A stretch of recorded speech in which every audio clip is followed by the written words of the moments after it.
porque aqui, quando dá uma crisis, eles levam muito a sério. É o pior pesadelo, acho que para uma empresa canadense é ter uma crise de comunicação e, enfim, escalar. E assim, eu já lidei com várias, né? Porque eu trabalho na Nestlé. Olá! Está começando agora o Brainscast, um podcast que conversa diretamente com profissionais brasileiros da área de marketing e comunicação que moram no Canadá. O Brains é uma organização sem fins lucrativos, inicialmente criada por 4 mulheres brasileiras, com o intuito de construir networking entre os imigrantes profissionais da área de marketing e comunicação. E se você chegou até aqui para ouvir uma de nossas histórias, seja muito bem-vindo! Eu sou a Silvia Oshiro, uma das co-founders do Brains, e o episódio de hoje é bem bacana, porque eu vou conversar com a Emily Gama, que mora em Toronto e atua hoje como Social Media Strategy na Nestlé Canadá, onde ela já recebeu prêmios internos por sua performance no time de marketing. Antes de mudar para Toronto, a Emily morou em Windsor, em Ontário, e trabalhou em várias agências de marketing digital. No Brasil, ela se formou em cinema e artes visuais, com seu eterno amor por fotografia, e a Emily também já foi voluntária do Brains aqui com a gente, ajudando na nossa comunidade. Muito obrigada por estarem conosco aqui hoje. Emily, tudo bem? Eu queria te agradecer também e queria aproveitar para perguntar um pouquinho da sua história, como que você chegou aqui, como você veio parar nessa cidade, como que foi essa transição para você? Conta um pouco dessa história para a gente. Claro, não, nossa, obrigada por me receber aqui, pelo convite. Eu fico muito feliz em voltar, né, em falar com vocês aqui, estar aqui de novo no Brains. Então, tentar resumir um pouco essa história, porque estou aqui. Como você mencionou, no Brasil eu me formei em cinema e audiovisual, então não necessariamente marketing, era mais um produto muito mais voltado para o cinema, para a produção cinematográfica. E eu sempre fui muito da área de fotografia. Eu trabalhei muitos anos com fotografia no Brasil. E quando a gente se mudou para o Canadá, fizemos nosso plano no Canadá, queríamos, né, imigrar, queríamos passar por todo esse processo. Eu não fui, meu marido foi o que estudou. Eu não fiz college ou faculdade aqui. Então eu vim com o que eu tinha. E aqui eu tive que me adaptar e mesmo que no Brasil eu já trabalhasse com marketing, já tivesse um pouco nessa mudança, isso há 8 anos atrás, aqui mesmo foi quando eu efetivei, tipo, a transição completa para a área de só marketing, porque lá eu ainda fazia fotografia, marketing, ficava nesse coletivo aí de profissões. E aqui não, aqui eu fui aos pouquinhos. No começo não foi fácil, né? Como você bem sabe, todos nós sabemos, né? Meus primeiros empregos aqui não tiveram nada a ver com marketing. Eu trabalhei em call center, trabalhei em empresa de seguro, fui vender seguro de carro e de casa. Tipo, nada a ver, mas foram skills que aperfeiçoaram o inglês, que me trouxeram confiança na minha comunicação e, sem dúvida, me prepararam para aos pouquinhos, né? E chegando mais perto dos meus objetivos. E foi em Windsor, quando a gente morou em Windsor, eu ainda tive. Foi lá que eu tive minha primeira oportunidade no marketing. Então, eu trabalhei numa empresa que era de farmacêutica, então eu era o time de marketing ali, tudo, né? Fazia tudo. O design das labels do produto, a social media, a e-mail marketing, tudo, né? Era fazer absolutamente tudo. Só por uma questão de curiosidade, rapidinho, como tem muita gente no grupo que às vezes tenta escapar um pouco das grandes cidades, como que era o mercado da nossa área em Windsor? Tinha bastante vaga, não tinha? Então, Rapidamente, assim. faz muitos anos que eu moro em Toronto. Eu morei em Windsor em 2018, 2019.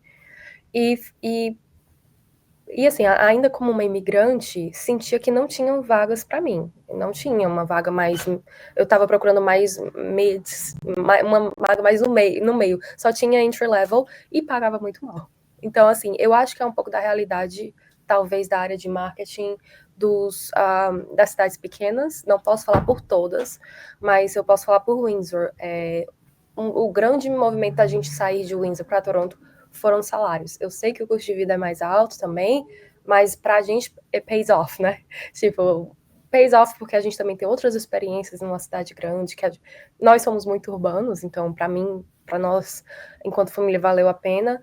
Mas em Windsor, os salários não eram, assim, bons na área da gente. E posições muito pequenas, assim, né? Bem Empresas escasso. menores. Isso. As empresas também menores, menos benefícios. Então, não haveria muito como crescer. E na nossa cabeça a gente sempre foi, não, a gente vai morar em Toronto, a gente não vai ficar aqui, porque meu marido estudou na Universidade de Windsor. Então foi esse o motivo que a gente ficou lá esses 2 anos. E aí quando ele finalizou o mestrado dele, eu disse, olha, não tem emprego para mim aqui, e ele também não estava conseguindo lá, né? Nenhum escritório de advocacia, estava todo mundo pedindo a experiência canadense, ninguém tinha essa experiência canadense, e, tipo, vamos para Toronto.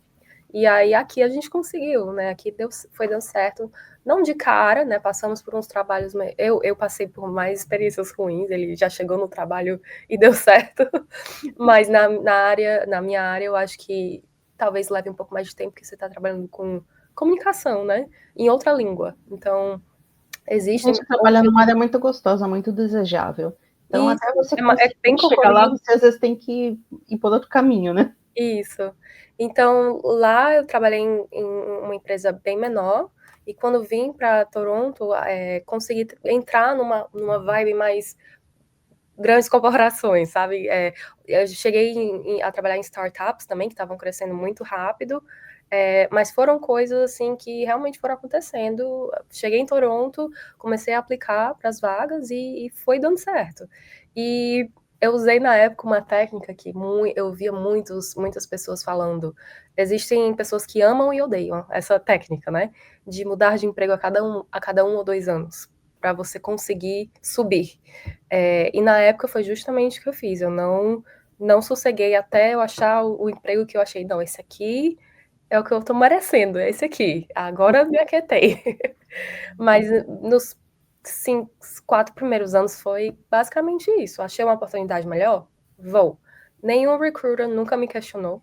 Assim, eu sei que existe essa possibilidade.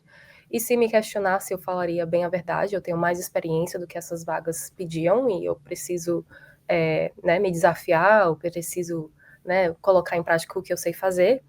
Mas foi assim que eu parei onde eu parei, eu acho. Não sei se eu respondi. Sim, e respondeu sim, com certeza. E hoje você trabalha com social trends, com social media, com digital marketing. Eu quero aproveitar que você está aqui para sugar um pouco o seu cérebro sobre isso, porque eu sinto que muitos brasileiros que estão aqui na área, e às vezes as pessoas que estão aqui há muitos anos, como eu, por exemplo, às vezes a gente se pergunta, mas como que funcionam as redes sociais aqui? Como é que funciona a cabeça do canadense, do consumidor canadense? Quem é o consumidor canadense? Porque a gente sabe que tem os imigrantes, que tem o canadense típico, e ao mesmo tempo que também é muita informação para uma pessoa absorver de uma vez só, né, sobre quem é o seu público e de quem é o seu cliente, ainda também tem toda aquela coisa da própria influência midiática que a gente tem dos Estados Unidos, da Inglaterra ou de outros países de língua inglesa, e a gente, como digital marketer, a gente precisa focar no mercado local, a gente tem que ver as tendências de fora, mas a gente tem que usar o target local, porque a gente está vendendo localmente. Aí, assim, fica aquela bagunça que, quando você trabalha com mídias sociais no Brasil, você não tem, basicamente, porque o Brasil é um país super populoso, gigante, ilhado, o único país falante de português na América do Sul, naquele pedaço, basicamente, do planeta, que tem, todo mundo entende a mesma cultura, a mesma referência, a mesma piada, a mesma coisa que tá na mídia. Coisa que aqui não é bem assim. E daí, queria ouvir de você, o que você acha disso? Como funciona? Qual que é o seu entendimento hoje de quem é o canadense, quem é o cliente, onde achar, quem eles são? Nossa, é ótima essa pergunta, porque é justamente algo que a gente sempre trabalha em campanhas. Como eu trabalho numa empresa global, né, a gente responde à Nestlé Global, né, a Nestlé Canadá, Nestlé Estados Unidos, todas as Nestlés do planeta vão responder para a Suíça, né, a sede global. E muitas campanhas, por exemplo, às vezes vêm de lá. E quando chega aqui, a gente diz, não vai dar, não vai bater com o nosso consumidor. E assim, quando você me pergunta qual é o consumidor canadense, existem muitos consumidores canadenses. Eu acho que o que a gente mais bate na tecla e que eu, assim, vejo bastante é que o Canadá é um país muito específico porque ele é muito diverso. Tem muitas culturas. Então, você, quando está fazendo uma campanha, você não está fazendo uma campanha apenas para o canadense que nasceu aqui. Você está fazendo para um monte de imigrante que veio de vários lugares do mundo e que muitas vezes já conhece aquela marca de outro lugar e consumiam aquela marca de uma maneira que você nem sabe, tem uma relação totalmente diferente do que o canadense que nasceu aqui tem, por exemplo. Falando de marcas globais, por exemplo, sei lá, o Nescafé, que é a marca que eu trabalho, as pessoas no Brasil têm uma outra relação com café. Eu vou te dar esse exemplo porque é um que eu trabalho no dia a dia. No Brasil, as pessoas sentam numa mesa, o café é um momento de encontro, é um momento de pausa, que as pessoas se encontram, você toma ali um café com seus pais, com seus amigos, dá uma pausa no trabalho e vamos ali no café e toma um cafezinho ali na cozinha. Aqui não, o café, ele é produtividade, ele é pressa. Então, você pega o café on the go. Você passa num lugar e pega um café, ou você prepara em casa rapidinho, porque você tem que sair, vai tomando no metrô. No Brasil, você não vê ninguém no ônibus, assim. Talvez em São Paulo, acho que tem mais essa vibe. Mas, falando de Brasil no total, existe essa cultura. Então, isso é só um exemplo de como o mesmo produto dentro da audiência, né, que compõe o Canadá, pode ser totalmente diferente para várias culturas, e muitas culturas árabes, muitas culturas latinas, asiáticas, têm mais essa questão do encontro familiar, de estar à mesa, de compartilhar a comida, que aqui não, aqui é um pouco mais na área do produzir, né, estamos na questão mais individual, mas realmente, né, a gente está tomando café aqui para trabalhar melhor, produzir mais. E vou além, que tire a primeira pedra, quem nunca comprou um copão de café aqui no Tim Hortons, no Starbucks, para esquentar a mão no inverno, porque às vezes precisa. Também, viu? Também tem isso. Então, quando a gente fala quem é o consumidor canadense, é um público muito diverso. Vai ter o canadense que nasceu aqui, vai ter imigrantes de todos os lugares. Então, você tem que ter isso em mente quando você está montando uma campanha. Quando, por exemplo, recebe uma campanha global que vem de fora, e às vezes a gente vê, ixi, não vai dar para usar aqui. Não, eu falei ixi agora, bem cearense, né? Ixi. Não vai dar para usar, porque aqui não tem nenhuma diversidade nessa campanha. O nosso consumidor não vai se enxergar aqui, de forma alguma. A gente tem que trazer as referências canadenses, a gente tem que trazer e o público canadense, ele gosta de se enxergar como um todo. As pessoas que estão no Canadá, elas querem fazer, mesmo que tiverem vindo de outro país, querem fazer parte daqui. Então, é sempre legal usar alguma referência, né, do Canadá. Até com esse embate das tarifas e tudo, esse orgulho canadense que veio surgindo, e é algo que está sendo muito estudado na publicidade para ser usado, né, em campanhas. É muito importante também a knowledge, né, que, ok, isso aqui é canadense, isso aqui é nosso. Você pode dar algum exemplo de, digamos, dessas referências que poderiam remeter do Canadá? E também responder ao mesmo tempo uma outra pergunta. Uma vez que você pega essas campanhas globais e chega para o Canadá, você estratifica por províncias ou o Canadá inteiro é tratado como uma coisa só? Geralmente, vai depender muito, mas a gente geralmente separa o English Canada e o French Canada, né? O French Canada vai ser mais Quebec. A gente não vai target só por região, mas por língua também. Então, mesmo que você estiver em Nova Scotia e fale francês, provavelmente a campanha que vai chegar para você vai ser em francês. E aí, realmente, às vezes são campanhas totalmente diferentes. Às vezes, o ator ou a celebridade que a gente está usando vai ser uma pessoa bem local do Quebec, por exemplo. Enquanto o inglês vai ser uma coisa mais, mais global. Por exemplo, vou te dar um exemplo da Perrier. Na campanha da Perrier, a gente usou a Lily Collins, da Emily in Paris. E ela foi a estrela da campanha do parte inglesa, né? Das províncias inglesas. Mas, ironicamente, a série se passa na França, né? Isso. Só que Perrier é um produto muito francês. Só que para veicular essa campanha no Quebec, a gente usou uma cantora muito famosa lá no Quebec, que todo mundo lá conhece ela é muito conhecida. E a campanha foi inteiramente filmada lá no metrô de Montreal, que as pessoas conseguiam ver o nome da estação. Quando saí lá, tem uma estação que é muito famosa, a saída dela, porque é toda decoradazinha, então as pessoas conseguiam identificar esses elementos locais e ver, isso aqui realmente foi feito pra gente. E quando a gente fala de Quebec, isso é muito importante, que eles entendam que aquela marca tá vendo, tá os enxergando, porque às vezes a gente bota tudo no mesmo bolo e não atinge o consumidor de lá, que é uma grande parte dos consumidores, porque é uma das grandes capitais do país, né, e um dos estados mais importantes economicamente, mas é bem importante fazer algo bem específico e local, para que eles entendam que, ok, essa marca está realmente pensando e conhece a gente e enquanto consumidor. E Eu nos acho dois que me últimos perguntou outra episódios, coisa que eu esqueci. nos nossos 2 últimos episódios do nosso podcast, a gente teve justamente brasileiros de Montreal, Luiz Barros e o Cássio Campos, porque até pouquíssimo tempo atrás a gente não tinha muita gente que pudesse ter compartilhar esse tipo de conhecimento que você está compartilhando agora. Simplesmente porque os profissionais que vinham aqui da nossa galera, né, todos eles iam para a região inglesa, e pouquíssimas pessoas tinham oportunidade de trabalhar com Canada-wide.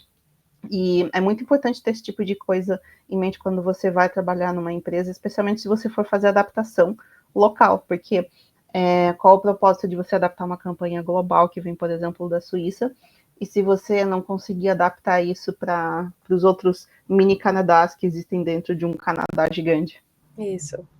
E às vezes vão ter activations, que a gente chama, realmente bem locais, mais para Toronto, mais para Vancouver, que vai veicular realmente em cidade. Mas assim, vão ser projetos muito específicos, porque quando a gente fala em campanha, a gente realmente está querendo maximizar e atingir o máximo de pessoas possíveis, mas algumas ativações que vão existir em cidades específicas também vão ser feitas pensando bastante na cultura local e nos elementos locais e trazendo isso. Hoje em dia, por exemplo, enquanto marcas, a gente sempre faz tudo bilíngue, francês e inglês. É um dos aspectos de social media que eu trago e o nosso time lá todo traz. É sempre colocar bilingual, a caption, né, pelo menos a descrição do post. Sabendo de todas as questões históricas do Quebec com o resto do Canadá, colocá-los ali de alguma forma, né, escrever a legenda para eles de alguma forma, faz com que eles se sintam mais, né, inclusos, meu Deus, não sei mais. Às vezes eu perco, tô conjugando o negócio certo, gente? Eu não sei. Mas isso é uma boa técnica, e acho que depende um pouco da estratégia da empresa, porque Isso. muitas empresas elas acabam decidindo ter 2 contas diferentes, uma para o Quebec e outra para o resto do Canadá, ou mesmo contas por províncias. E o que você acha desse tipo de estratégia? Eu acho que se você for ter o budget para botar aquela conta só em francês para frente, vai, assim. Mas no geral, eu acho que uma conta dá mais que certo, assim. Porque tem muita gente no Quebec que fala francês, mas fala inglês, entende inglês, né? Eu acho que às vezes você tem uma conta totalmente separada, você vai ter que recriar aquele conteúdo naquela outra língua. No nosso caso, a gente não tem esse time para estar criando conteúdo bilíngue, porque demanda muito tempo, demanda atores que falem a língua também, então é mais gasto, é mais coisa, então também tem uma lei no Quebec, né, que hoje em dia, se você está promovendo ou anunciando no Quebec, você tem que disponibilizar aquele conteúdo em francês, então a gente prefere pelo menos botar na caption, que já fica entendível, né? A pessoa já consegue entender o que está sendo discutido ali.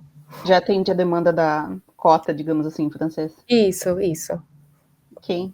E uma coisa que eu tenho bastante curiosidade, que eu sei que você manja bastante, antes da gente entrar na parte de marketing digital, eu queria saber sobre tendências.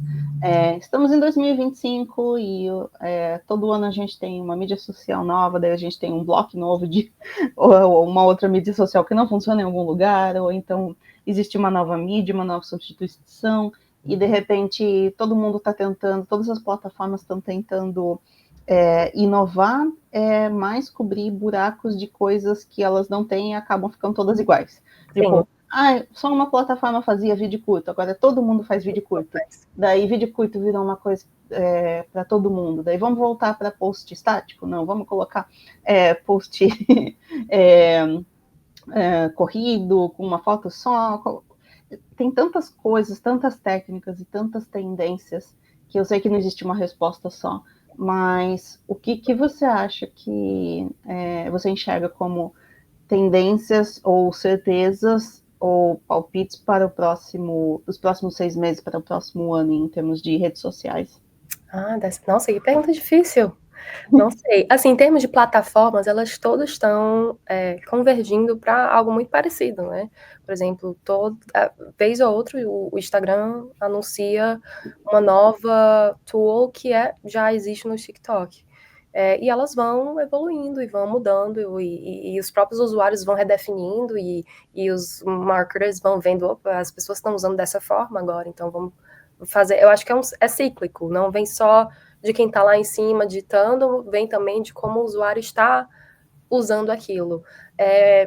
Em questão de social media, existe muito essa questão de... Existem tantas tendências ao mesmo tempo que é difícil filtrar o que realmente vai ficar para os próximos 6 meses, porque muda toda semana, né? Toda semana tá mudando. Mas algumas coisas bem fortes, assim, que dessa geração, Millennial, Gen Z, e algo que eu venho notando bastante, é a questão da nostalgia, né? Como sempre, atrelando ao fato de uma outra era, de como era antes. Existem muitos conteúdos nesse sentido. Até mesmo para Gen Z? Até mesmo um pouco para Gen Z, só falando sobre infância, questões de quando era mais novo. Esse compartilhamento de vulnerabilidades também é bem característico de vocês ser totalmente franco. Uma certa falta de noção entre o que é privado e o que é público também. Existe esse sentido. Uma outra grande tendência dessa produção de conteúdo agora, tanto de quem está como um usuário comum, quanto de marcas, é produzir conteúdos que não sejam super produzidos, que cada vez mais pareçam naturais e orgânicos daquela plataforma. Por exemplo, algumas marcas, quando tentam colocar um anúncio no TikTok e ele parece que foi feito para a TV e foi só postado no TikTok, geralmente não funciona. Quando você vai analisar o ROI, todas as taxas, os KPIs, você vai ver que o outro, que parece que foi filmado, muito provavelmente, com um iPhone, com menos rigor estético, digamos assim, às vezes performa muito mais, porque ele passa despercebido. Ele não passa, quando a pessoa está scrolling, ela mal percebe que é um anúncio. Então, existe muito essa conexão em como as marcas também vão se inserir cada vez mais nas redes sociais, de uma forma mais orgânica, que passe, que ela não seja o centro, mas que ela seja parte daquela história. E é uma coisa que eu venho trabalhando muito, por exemplo, quando trabalho com influencer. O influencer não precisa estar aqui, olha, esse é o produto que eu estou vendendo. Não, a pessoa está lá no dia a dia e incorpora aquele produto no teu vídeo, na tua rotina, de uma forma natural. O produto não precisa aparecer primeiro, não precisa, você tá nem falando de uma forma tão objetiva, mas às vezes você está só usando, sei lá, se maquiando enquanto conta algo da sua vida. E aí a gente já fez um ad, entendeu? E obviamente tem que disclose, né, que isso é um ad, ainda assim, você não pode, aqui é muito rígido em relação a isso, você tem que anunciar que é uma parceria, mas existem formas mais criativas e menos promotional de trabalhar e estar inserido na rede social. Artificial, digamos assim. Isso, porque no fim das contas as marcas, elas não são nativas às redes sociais. A rede social nasceu para os usuários compartilharem coisas entre si. E as marcas, aos poucos, né, a gente que pegou o começo da rede social, as marcas, aos poucos, foram entrando. E você se lembra que quando as marcas começaram a entrar e fazer anúncios, todo mundo, acabou a graça, já era, a rede social vai morrer. E não morreu, né? Porque as marcas foram achando meios de fazer conteúdos mais atrativos para que as pessoas possam segui-las também e trabalhar com parcerias, trazer coisas em um formato que não seja muito promocional, que seja realmente só aquela coisa mais tradicional, né, que talvez algo que se passaria na TV e que não funciona para o meio do social media. Uma das coisas que é frequentemente discutido no grupo do Brains, falando sobre diferenças entre o mercado brasileiro e o canadense, um dos tópicos que sempre o pessoal comenta é em relação à falta, digamos assim, de ousadia do canadense. Então chega em um momento em que, como você estava falando, as marcas precisam estar em redes sociais de uma maneira mais orgânica, mais natural, mais disfarçada. Elas têm que mudar um pouco a voz delas. E eu sinto que uma grande maioria das empresas canadenses, seja assim, canadense de nascimento ou canadense porque existe uma filial aqui, mas ainda tem bastante aquela mentalidade de que ainda sou um robozinho falando que eu sou perfeito, que meu produto é perfeito. Isso, obviamente, não é só no Canadá, isso é em qualquer lugar, mas aqui entre Canadá e Brasil, aqui a resistência é um pouco maior. E como que você acha que isso vai acontecer nos próximos anos? Será que as empresas vão começar a entender isso? Será que a linguagem em redes sociais vai começar a mudar? Ou será que no momento em que as empresas chegarem lá, daí a rede social já mudou tanto que o formato vai ser diferente? Sim, eu acho que no Brasil o mercado ele é muito aquecido, então a gente está lá no Brasil já está alguns passos à frente. E não só o Brasil, mas países como Índia, Filipinas, que eu trabalho com pessoas no time. Quando a gente conversa, a gente nota, nossa, a publicidade e a comunicação nos nossos países, talvez porque existe uma grande concorrência, o mercado, a população é imensa, exige mais de quem trabalha nessa área, mais inovação, sempre está inovando, a velocidade é outra também, né? Quando você trabalha no Brasil, você tá o tempo todo, e quando você vem para cá, você acha um pouco estranho que as coisas são um pouco mais lentas, ninguém tá ligado na rede social da mesma forma aqui no Brasil. E sim, acho que lá a gente já está uns passos bem à frente. As marcas já entenderam há muito tempo que elas atuam quase como aquela voz de melhor amiga nas redes sociais, aquele amigo engraçado, né? O que também acaba sendo, às vezes, todas as marcas meio que têm a mesma voz, quase, né? Assim, você pega Burger King, McDonald's, quase toda marca é engraçadinha, faz piadinha, então não tem tanta... Você ouve o mesmo narrador na sua cabeça, É o mesmo né? narrador. O mesmo narrador que faz a voz do trailer. E aqui assim, você pegar uma conta, ou posicionamento de marca do Burger King daqui e pegar o do Brasil, por exemplo, é tão diferente. Você vê que aqui até rola tentar umas piadinhas, mas eles ficam sempre na safe zone, que para não ter perigo de ofender, para não ter perigo de causar, porque aqui quando dá uma crisis, eles levam muito a sério. É o pior pesadelo, acho que para uma empresa canadense é ter uma crise de comunicação e, enfim, escalar. E assim, eu já lidei com várias, né? Porque eu trabalho na Nestlé. Então, já tivemos várias crises de comunicação e sempre tendo que Quanto lidar. maior a empresa, mais exposto você está. Muito, muito. Mas realmente aqui é sempre tentando ir pelo lado mais seguro. Vamos refazer aqui essa fala, vamos refazer aqui o título dessa campanha, porque talvez algumas pessoas não interpretem. A gente tem que pensar em todos os cenários possíveis. E até chegar nisso, talvez a ideia original já tenha meio que tenha mudado. Então, isso no Brasil existe bem mais, aquele arriscar até ser um pouco mais caótico, assim, né, quando você vem com uma ideia bem bold, bem inovadora, e joga. Eu lembro muito da campanha do Burger King, que eles estavam dando um sanduíche, no Dia dos Namorados, eles estavam dando um sanduíche de graça, eu acho, para quem tinha sido traído. Alguma coisa assim. Então, aqui era uma coisa assim, por exemplo, não vejo que isso aconteceria muito. Assim, acho que talvez seria ainda um tabu, por questões de cultura, a gente entende que é outra cultura. Então, quando, até estava te falando que quando a gente recebe a comunicação, né, o comms da campanha que está vindo de fora, está vindo de outro global, e a gente vai decidir se vai usar ou não, a gente vê que, tipo, isso não vai resonate, não vai impactar com a cultura local daqui.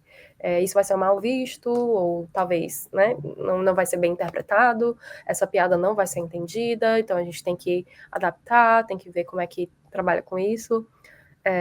Mas eu acho que assim, ainda tem muito em questão de velocidade, de inovação, a gente aqui ainda está trabalhando aí, e as marcas ainda estão entendendo o lugar delas na rede social aqui no Canadá. Não acho que pouquíssimas assim que eu vejo que tem, nossa, essa aqui tá fazendo atingir o potencial. A maioria eu vejo que assim ainda tem muito para caminhar, ainda tem muito espaço para inovar, para criar, para produzir, e para desenvolver a marca mesmo, porque quando você pensa em rede social, é aquela relação de amor e ódio que muita gente tem, né? Mas muito marketer odeia rede social, mas gostando ou não, é o lugar onde os canadenses passam 9 horas e meia por dia, na média. O adulto canadense passa, em média, 9 horas e meia na rede social. Então, é o ponto de contato com a sua marca, muito mais do que, às vezes, a televisão ou um billboard na rua. É muito mais a pessoa ali no celular dela, tendo acesso à sua marca o tempo todo, se você se propor a isso também, né? Sim, e é algo bastante conflitante ainda para certos nichos aqui do Canadá, porque, por exemplo, eu tenho uma experiência um pouco maior com o varejo. O varejo ainda está num modelo muito focado em vendas, vendas, vendas. Tudo se resume ao que está na promoção.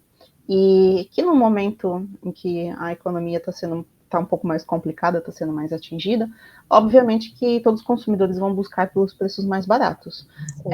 Mas isso também não significa que certos luxos não estão sendo atendidos, é só porque os consumidores nesse momento aqui no Canadá, eles estão tentando economizar nos essenciais para poder gastar um pouquinho com aquele luxozinho que deixa eles felizes por algum momento, seja Os isso. mini luxuries, né? É uma trend também, já que a gente não consegue, como sociedade, está cada vez mais difícil comprar uma casa, né? Comprar um cottage, são os mini luxinhos, né? Do dia a dia, assim, que as pessoas estão focando. Exato, e coisas que possam trazer algum tipo de gratificação, algum tipo de significado para a vida delas também, mesmo que seja uma coisa aparentemente banal, mas tem um significado para aquela pessoa. Eu acho que isso se reflete para muita coisa aqui, por exemplo, desde pessoas que têm como hobby jardinagem, comprar um vaso de flor, comprar um produto para tirar a erva daninha do gramado, vai fazer a diferença nos próximos 4 meses da vida daquela pessoa. E eu acho que esse tipo de coisa que algumas marcas aqui, tipo, ou um varejo, por exemplo, tem uma certa dificuldade de abordar, porque ainda está muito naquela coisa do preço, do produto, da promoção, mas ainda não conseguiu pegar qual que é aquela mensagem core, o porquê que aquela pessoa precisa daquele produto, entende? Isso eu acho que são muitas oportunidades que não são abordadas pelas marcas no dia a dia aqui. Isso, e entender que a linguagem da rede social, ela é diferente. As pessoas vão para a rede social para se entreter, para esquecer dos problemas, para, né, a gente até usa o termo dumb scroll, né, que é aquele termo que você quer só chegar do trabalho, relaxar e ver vídeo engraçado. A maioria das pessoas tá ali para isso. Então, ninguém tá ali, assim, vez ou outra, obviamente, você vai procurar alguma coisa, ver um produto legal, mas muitas das vezes é de uma forma que te atrai também, é uma forma criativa. Então, as marcas sabendo se adaptar e trabalhar um storytelling um pouco mais elaborado, vai ser bem mais efetiva do que botar uma foto do produto com preço, por exemplo, né? Exato. Eu queria também aproveitar para te perguntar em relação a influencers. Eu sei que você tem bastante experiência sobre isso, a gente conversou sobre isso no passado. Como lidar com influencers no Canadá para campanhas locais? Especialmente eu já visto o fato que muito do consumo de mídia do Canadá vem de outros países de língua inglesa ou até mesmo francesa, como Estados Unidos ou França.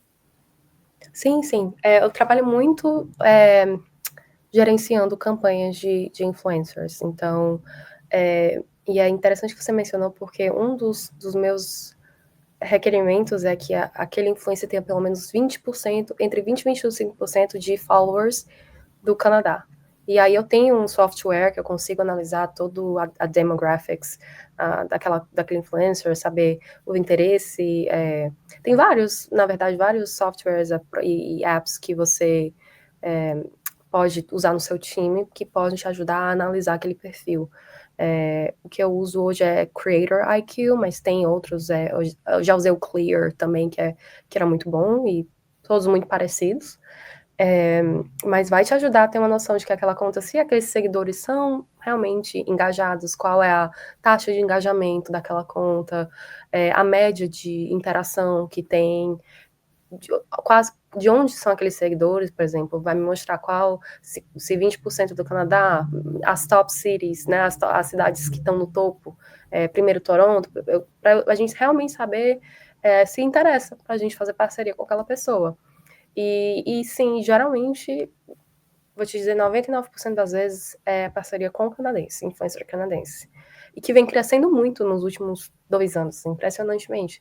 Porque eu lembro no começo, quando eu comecei a fazer a campanha de influencer, era muito difícil achar influencer canadense, assim. Eu achava muito americano, mas é aquela coisa, a taxa de canadense que vai ver pro preço que essa pessoa me cobra, não vai valer a pena. Então, a gente foca realmente nos canadenses. Como a gente é uma CPG company e comida, tem muita influência de comida e lifestyle, então trabalho muito com esse nicho. Alguns de moda também, porque algumas das marcas são mais premium, como Perrier, por exemplo, e quem geralmente gosta de moda gosta de Perrier. Mas realmente focando nos canadenses que tenha pelo menos 20% de audiência no Canadá, senão não vale muito a pena fazer essa parceria. Teu público não vai ver, vai se perder ali, a maioria do teu dinheiro que tu vai estar pagando vai estar sendo visto por pessoas dos Estados Unidos e não vai converter em nada. Então, geralmente, essa aí a regra do jogo. E o bom é que também isso ajuda a incentivar a criação de conteúdo local, né? E a gente faz muito evento e chama esses influencers. Então, quando a gente fala de campanha de influencer, é uma coisa que eu sempre falo para quem está fazendo essas campanhas, não faça só uma parceria e acabou. Se você quer realmente conquistar aquela audiência, porque a gente trabalha com influencer para conquistar um público que a gente ainda não tem, né? Ou que é um público parecido com o nosso, e aqui a gente que está querendo atingir mais pessoas, mas se você realmente quer que aquela parceria seja autêntica, que não seja só mais uma marca ali trabalhando com aquela pessoa, faça várias, seja algo a longo. Se você sabe que depois você vai ter outra campanha, considere trabalhar com aquela pessoa de novo, para que ela vire uma figura recorrente e as pessoas realmente associem ela a alguém que realmente consome a sua marca, que não é porque só recebeu o pagamento e está promovendo ali. Então, essa questão de construir essa confiança, especialmente hoje, nos dias de hoje, que a gente sabe que muitas das coisas que são promovidas, muitas vezes a pessoa não usou, muitas vezes a pessoa não, né, tá só anunciando ali porque... Então, eu tenho muito esse cuidado de realmente a pessoa se encaixa no nosso perfil, essa pessoa gosta. Eu pesquiso muito se a pessoa já publicou alguma coisa com o produto, antes de considerar também, porque teve uma campanha recente que eu procurei se a pessoa já tomava café gelado, né, iced coffee. Então, fui achando algumas pessoas já tinham postado sobre, e as pessoas se encaixavam, e foi ótimo, porque fluiu super bem. Eu acho que até o processo de briefing flui mais fácil, quando a pessoa já realmente consome seu produto. Sim, com certeza. E também queria aproveitar e perguntar para você, eu vi que você tem alguns prêmios internos junto com o seu time relacionados a marketing. Conta pra gente o que são esses prêmios, o que você ganhou. Todo ano existe uma premiação interna que, por exemplo, os times vão submeter... A gente trabalha em muitos projetos, então o time vai submeter, ok, trabalhamos nesse projeto específico, então você vai submeter todos os resultados que você teve naquela campanha.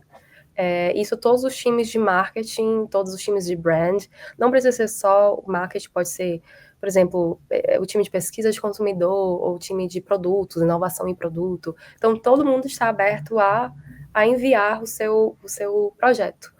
e geralmente o nosso time envia as campanhas que a gente trabalhou e o impacto que elas tiveram. A gente teve o primeiro, eu acho que a gente ganhou com o Kit Kat. Eu não lembro qual foi a campanha agora, mas acho que lembro. Foi a campanha, a gente criou uma campanha em parceria com a agência que a gente trabalha. A gente trabalha muito em parceria com a agência para trazer as ideias criativas e executar em conjunto. Foi um prêmio de melhor time de marketing. Pelos resultados que aquela campanha trouxe, a gente não usou nada pago, um tráfego pago, foi realmente tudo orgânico, o que foi muito doido, mas porque a gente nichou muito, foi muito nichado. Na época, foram há 2 anos atrás, eu acho, a gente fez uma barra de Kit Kat que ela tinha 30 fingers, né, que o Kit Kat tem 4 fingers. A gente fez enorme, assim. E foi na época do Ramadã, que é o período que a comunidade muçulmana fica de Jejum. E quebra aquele jejum depois do pôr do sol, né? Quando o sol se põe, eles podem quebrar aquele jejum. E é uma comunidade muito grande no Canadá. Né, então, quando a gente lançou essa campanha dizendo que agora era hora de fazer um Kit Kat especial para o Iftar, que é esse momento que eles vão quebrar o jejum, as pessoas, meu Deus, as pessoas ficaram loucas, foram loucas assim mesmo, de tipo, eu preciso, eu quero, porque eles se sentiram vistos, reconhecidos, e a campanha foi num teor bem educacional, de tipo, existe uma comemoração que a gente não fala sobre o suficiente, e estamos trazendo essa barra, e assim, o design era lindo, tudo era muito bonito, e foi ótimo, a gente repetiu de novo esse mesmo processo, essa mesma campanha depois, e foi ótimo. Agora que já foi integrado também com o próprio tema, a temática das campanhas da Kit Kat, né? Take a break, nesse caso é break the fast. Exatamente. O Kit Kat sempre vai fazer esse jogo, né, com take a break e isso, e foi muito interessante porque foi uma pessoa do próprio time, da própria cultura muçulmana que trouxe essa ideia. Então foi ela quem desenvolveu e juntos, como um time, a gente foi afinando e executando essa ideia. Foi bem interessante, assim. E aprendi muito, acho que foi a primeira vez que eu realmente escutei tanto mais sobre o Ramadã, porque eu sabia muito por cima e não sabia direito como é que funcionava. E a outra, teve uma outra que a gente fez também, que tem uma premiação que é para Small Budget Big Impact, que é para campanhas que a gente faz com até $200,000, eles consideram pequena. E aí submetemos essa campanha do Coffee Crisp, que é uma marca bem canadense, que todos os chocolates são, na verdade, da Nestlé, são produzidos aqui no Canadá, em Toronto. E fizemos uma parceria bem interessante e também levou um prêmio. Esse ano, quer dizer, levamos um outro prêmio que eu não estou lembrando, mas não estou lembrando, porque a minha mente esse ano está passando tão rápido que eu não sei o que está acontecendo. Mas levamos um prêmio também, que foi muito, muito legal, foi ótimo. E assim, é sempre bom ver o trabalho reconhecido, ver os resultados, ver que aquela ideia que nasceu lá pequena foi evoluindo e chegou onde chegou, assim. E realmente teve impacto nos consumidores. Muito bacana, parabéns pela iniciativa e adorei saber mais sobre a campanha também. Indo agora para o lado um pouco mais de digital, que a gente estava até agora basicamente falando sobre social, falando sobre tendências, mas o que você poderia compartilhar com a gente agora sobre tendências em marketing digital ou mesmo dicas? O que você poderia falar para a gente? Em termos de dicas, eu acho que é sempre prezar falando por uma pessoa muito da comunicação, então eu sempre tento deixar tudo muito coeso, é sempre atentar para manter a coesão em todas as áreas do digital que você for atuar, né? Em todas as campanhas, se você estiver trabalhando uma coisa bem 360, né? Que você vai do social para o e-mail, para os outros meios, tudo que envolve digital, você tentar manter tudo coeso mesmo, trabalhar nessa comunicação, trabalhar no branding, no elemento visual, para que tudo esteja muito afinado, porque o consumidor ele vai perceber, ele vai sentir, e é importante quando você estiver criando até mesmo seu plano de mídia mesmo, se for media planning, pensar em como você vai distribuir suas campanhas, sua comunicação nesses diferentes meios e como isso vai potencializar o seu resultado, sua campanha, né? Eu acho que isso vai muito da pesquisa do seu consumidor, do seu público, de onde eles estão mais presentes, onde é que você vai investir mais, onde eles estão mais presentes, quais esses outros meios que você pode atingir a comunicação com eles e focar nisso mesmo. Eu vejo muito potencial, tem muita questão no digital, muita gente fazendo campanha em Spotify, em Amazon, né? Então, são tantos meios disponíveis, até mesmo em videogame agora as pessoas estão anunciando dentro do Roblox. Existem muita essa interação com o mundo virtual dos videogames hoje em dia e as marcas se inserindo na historinha dentro do videogame mesmo. Para que você esteja jogando e veja a marca de repente ali, e você compra, sei lá, o produtinho dentro do seu videogame, você consegue fazer o seu boneco, sei lá, tomar uma Coca-Cola, por exemplo, coisas do tipo que é um anúncio, né? Uma forma de estar trazendo visibilidade à sua marca também. Então, acho que essa fusão aí desse mundo de game com os produtos, com marketing, é uma trend bem forte. E já vem há algum tempo, na verdade, mas eu acho que aqui no Canadá ainda tá chegando lá. Acaba sendo um misto de anúncio com collab, né? Colaboração. Isso. Entre marcas. Se você pudesse dar algumas dicas para qualquer pessoa agora que esteja tentando entrar no mercado de marketing digital, o que você falaria? Você tem sugestões de certificações, de cursos, de técnicas, de coisas a estudar? O que você recomenda? Eu sei que tem muita gente que vem para fazer um curso aqui, né? E isso já é ótimo, porque você já vem e ganha, por exemplo, um certificado de um college, mas eu queria também falar para as pessoas que vêm como spouse ou como acompanhante. E você não fez o curso aqui, na verdade, seu companheiro e sua companheira que fizeram o curso. Se esse for o seu caso e você tem o seu diploma, ele é apenas brasileiro, nada está perdido, assim, não acho que as pessoas vão te ignorar. Eu acho que é importante sim ter algum certificado daqui, caso você não tenha se formado aqui. Então foi o que eu fiz. Eu não me formei aqui, eu estudei no Brasil, mas chegando aqui eu tirei alguns certificados na área de marketing digital, para que eu tivesse algo para mostrar que eu realmente também fiz cursos aqui. Cursos de curta duração, chegaram, um dos cursos foram 4 meses, por exemplo. Mas é algo mais para refresh mesmo a minha cabeça e mostrar que eu tenho uma certificação profissional que é reconhecida no Canadá também. Eu fiz pelo Digital Marketing Institute, que é um instituto digital, você tem aulas online, geralmente você demora de 3 a 4 meses para finalizar o curso, então é very self-paced, né? Você vai fazendo o seu tempinho aí e quando você acaba. Ele é um curso mais...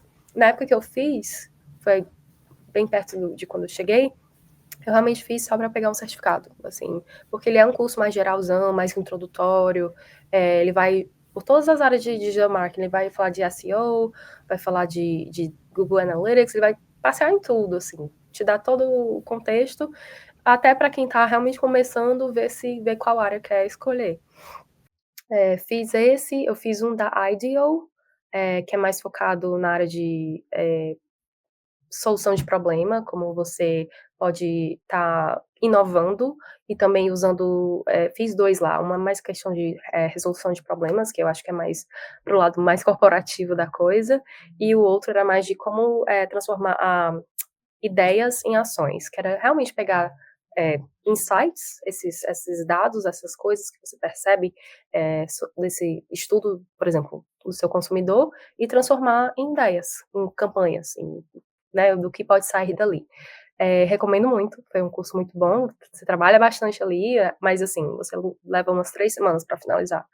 E tem o BrainStation, né, que eu acho que é bem conhecido aqui em Toronto enfim, muitas pessoas já fizeram, são certificados maravilhosos, eles têm cursos de curta duração, eles têm bootcamps também, se você quer uma coisa mais longa, realmente você quer totalmente mudar de carreira, eles têm uns bootcamps muito imersivos, mas tem os de curta duração que eu acho que são ótimos também.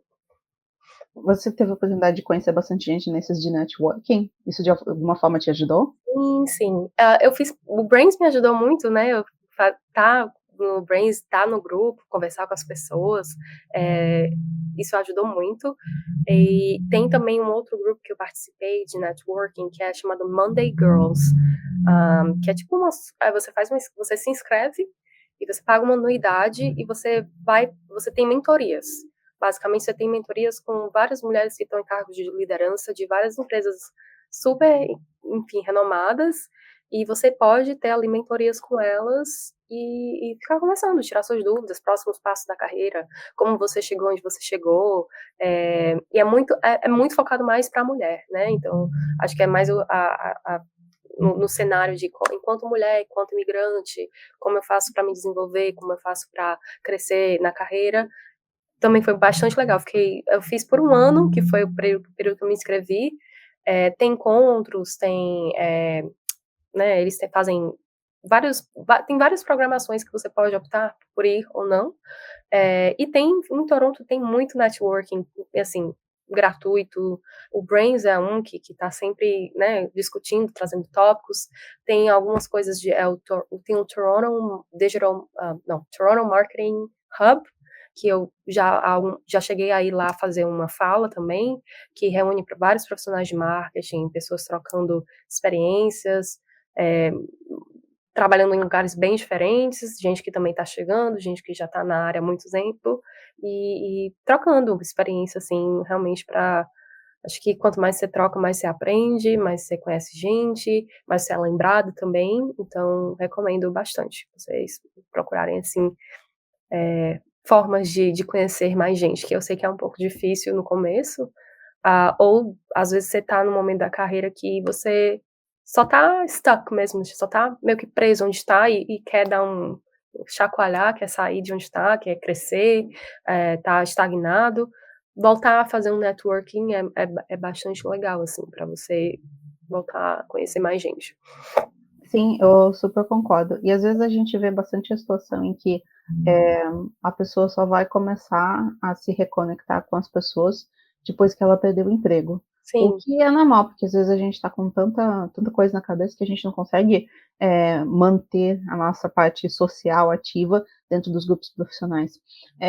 Mas eu acho que se na medida do possível é sempre importante a gente estar conectado, mesmo que seja minimamente, para que a gente consiga ter digamos assim, esse cenário profissional acontecendo, a gente fique um pouco mais por dentro do que está acontecendo, mesmo que seja de uma forma mais passiva, mais como um leitor, do que necessariamente indo nos eventos, mas porque fica mais difícil você fazer um networking de uma forma mais leve, mais dinâmica, se você está ali com a faca no pescoço, né? exatamente, isso. E acho que, assim, é aquela coisa também, tirar um tempo mesmo que você não esteja procurando emprego para contribuir para aquela outra pessoa, né, dar de volta algo que você recebeu em algum momento, assim, ser essa pessoa que compartilha experiência, ser a pessoa que talvez, olha, escutei falar dessa vaga. Rola muito no Brains, né, o tempo todo, assim, o pessoal compartilha, o que está acontecendo, experiências do trabalho, pessoais. Então, sempre tem uma coisa assim de, realmente, não estamos sós, né? Existe um grupo de pessoas que estão se apoiando, e isso é muito importante, para você realmente continuar tendo aquele foco ali, aquela força.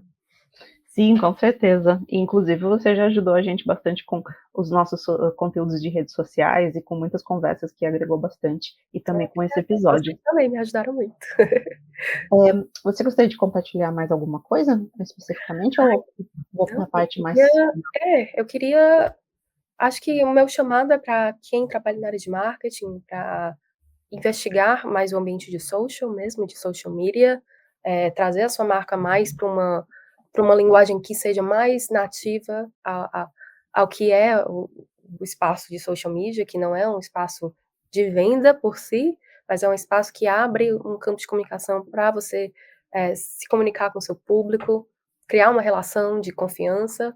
Então é isso, eu acho que é se adaptar, estudar seu público, ver como é que você consegue trazer o seu serviço, o seu produto, o que seja, para aquele ambiente de uma forma natural, de uma forma que soe orgânico, que soe realmente autêntica, para que aquela pessoa consiga. Nos dias de hoje existe muito ruído, tá tudo muito poluído, né?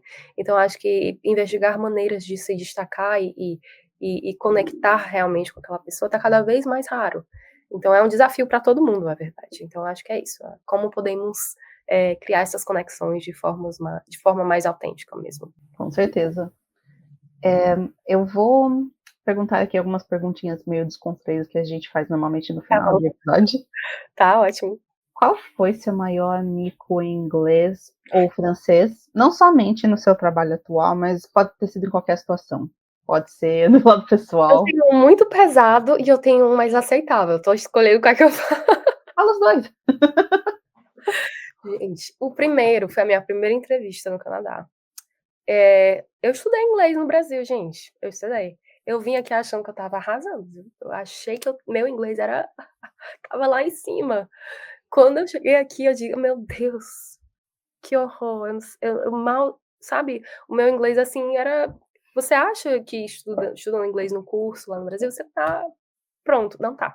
Tipo, não tá. Assim, tem gente que tem. Eu tinha um contato suficiente, eu escutava minhas músicas em inglês, mas não tinha aquele dia a dia, aquela velocidade, aquela. Até mesmo a semântica das palavras, que em português pode significar uma coisa, mas em inglês já é outra coisa.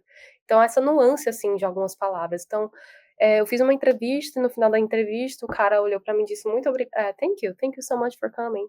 E eu olhei pra ele, thank you, you're so sweet. Aí, na hora que eu falei que ele era so sweet, ele olhou pra mim assim. Eu quis falar que ele era gentil. Aí eu usei a Ah, palavra errada. Ele falou, you're so kind. Aí eu falei, you're so sweet. Aí pareceu que, meu Deus, que oferecida. Aí já sou latina, né? Já traz o estereótipo. E teve uma outra que foi pior.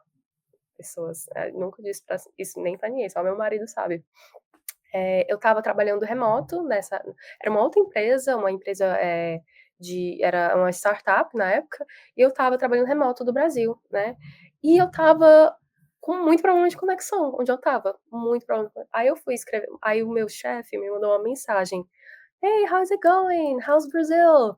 Aí eu escrevi o nome dele, que eu não vou falar aqui, eu vou inventar um nome fictício. Raimundo, ok? Vamos fingir que o nome dele é Raimundo.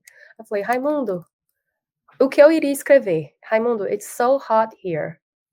Porque era o que eu ia estar falando. Eu tinha comentado com ele, nossa, que a minha cidade é muito quente, né? Eu morava em Fortaleza. É quente, assim, muito, todos os anos do ano. E especialmente esse período que eu estava lá, estava muito quente. E quando eu estava escrevendo, a minha internet estava tão lenta que foi travando. Sabe quando você escreve e não vai a letra? E alguma coisa aconteceu que eu enviei. Quando eu li, o que foi enviado foi: Fulano, it's so hot, sem vírgula, sem nada. Fulano, it's so hot. Era tipo o nome dele, is so hot. Tipo assim, Raimundo Scott. Raimundo é muito gostoso. Meu Deus do céu. Eu quero morrer. Foram esses os maiores disparado micos de inglês, foram esses. Como é que foi quando você recuperou a conexão? Você pediu desculpa. Aí eu não dava nem pra apagar a mensagem, eu corrigi imediatamente, botei o asterisco corrigindo, eu tipo, me fingi de doida aqui, fingi que eu passei mal, desmaiei, sei lá. Daí depois você desapareceu, pediu a conta, foi procurar outro emprego antes de 1 ano. Nossa senhora. Por isso que eu saí com 1 ano de tô brincando. Por isso que você foi sair na cada empresa, entendi agora. Eu ia falando errado, e aí cantando os caras todos, e aí eu ia Antes que sair. desse um processo, né, é mais fácil fazer. Nossa, mas foi horrível. Realmente a nuance do uso da palavra, ela no começo ela é complicada, assim, de entender que essa palavra aqui ela não é usada nesse contexto, que eu usaria com com um coworker no Brasil, por exemplo. Ou pelo menos não nessa ordem. Não nessa ordem também, né. Na verdade eu estava falando que o clima era quente, mas tudo bem, aí saiu errado lá na hora da lentidão de digitar. A outra pergunta que eu tenho aqui para você, qual é a sua comida favorita no Canadá? E não precisa ser só comida, tá? Você pode falar de restaurante, você pode falar de uma culinária específica, você pode falar de um lugar que você gosta de ir. Eu gosto muito de comida chinesa e Thai food. comida tailandesa também. Eu acho que foram as culinárias asiáticas foram a minha maior descoberta aqui, porque no Brasil eu comia mais comida japonesa ou comida chinesa, mas descobri a comida tailandesa, foi muito especial. Outras coisas da comida chinesa também foi muito bacana. Sou uma pessoa que come muito sushi também, então amo comida japonesa. Eu te conheci num lugar de sushi, inclusive. Amo sushi, a gente ama sushi. Comida italiana sempre, eu adoro um arancini, adoro uma boa pasta. E é isso, assim, acho que é. O legal é que aqui a gente tem a oportunidade de experimentar comidas culinárias, isso, mas mais na raiz, né? Antes de ter sofrido por toda aquela alteração no Brasil. Que a alteração que a gente faz no Brasil na comida é maravilhosa, mas daí não é mais o autêntico, né? Não é mais isso. Uma imigração mais recente, você consegue saber, esse italiano de verdade. Eu lembro que no começo eu reclamava do sushi quando eu cheguei aqui. Não é o sushi, cadê o cream cheese? Entendeu? Cadê meu cream cheese? E aí eu tenho um sushi aqui perto de casa que ele é realmente de uma família japonesa. E hoje é o meu lugarzinho preferido, assim, de comer. Realmente, não existe cream cheese ali. Tem alguns que até tem hoje a opção de adicionar, mas, assim, eu gosto do jeito que... Eu gosto de ter a miso soup, de tomar minha miso soup, de ter um noodlezinho ali também para abrir o paladar. Mas, enfim, bem diferente. Você vai mudando realmente, se adaptando o paladar aos pouquinhos. Com certeza. Falando ainda no assunto de comida, porque brasileiro sempre tem que falar de comida. Se os brasileiros no Canadá ou os brasileiros do Brains fossem um sabor de sorvete, qual sabor você acha que representaria melhor a essência e a energia da nossa comunidade? Nossa. Qual sabor de sorvete vocês seriam? Lime, limão, que é uma coisa mais divertida, summer vibes, e é um dos meus preferidos também. Então eu amo sorvete de limão, especificamente Key Lime Pie, que é um sorvete tem uma textura maravilhosa e não é muito doce. Sorvete de tortinha de limão. Isso aí. Eu gosto do gostinho assim de limão, é muito bom. E sorvete de fruta pra mim, que é gostoso. Eu adoro também de morango, então sorvetinho de morango com raspberry. Meu Deus, gosto dessa combinação. Eu acho que seria algo assim, bem verão pra cima, alegre, algo mais jovial, mais pra cima. Refrescante. Isso. Tá certo. Especialmente que o de lime ainda por cima é verde, toda a nossa bandeira, então Exato. tá tudo a ver com o tema. É bem tropical. Tá certo. Nosso papo está uma delícia, estou começando a ficar agora com vontade de tomar sorvete, porque nós estamos aqui nos últimos dias do verão, temos que aproveitar. Mas, infelizmente, a gente está encerrando o nosso episódio aqui. Muito obrigada, Emily. Caso alguém queira se conectar com a Emily, ela está nos nossos grupos do Brains, ela está no LinkedIn também, caso alguém queira conectar com ela. E se você nos ouviu até aqui, se você mora no Canadá, é da área de comunicação e marketing e ainda não faz parte do Brains, é só procurar Brains Canada no Instagram e Brains Networking Group no LinkedIn. Acompanhe também o nosso canal no YouTube para assistir a todas as nossas entrevistas e palestras anteriores. Você irá encontrar muito conteúdo com profissionais brasileiros e alguns profissionais canadenses também inseridos no mercado de trabalho aqui. Entre em contato conosco em uma das nossas redes sociais para ser adicionado nos nossos grupos de WhatsApp e conversar diretamente com outros profissionais. E, Emily, muito obrigada pela sua participação, obrigada pelo tempo que você voluntariou com a gente e por compartilhar com a gente sobre essas campanhas, todo esse conhecimento que você traz, porque nem sempre a gente tem a oportunidade de conversar com alguém que está trabalhando numa das empresas globais que atuam aqui no Canadá, e foi muito enriquecedor esse papo. Obrigada a você pelo convite, foi ótimo, adorei te rever, e muito obrigada pelo Brains, por toda essa comunidade que vocês criaram, que continuam alimentando, trazendo tanta informação para todos nós, para toda a comunidade que está aqui, e sempre, né, sempre sendo suporte de alguma forma e trazendo coisas, trazendo pessoas para a gente ouvir. Muito feliz em fazer parte disso. Obrigada. Obrigada. Tchau, tchau. Tchau.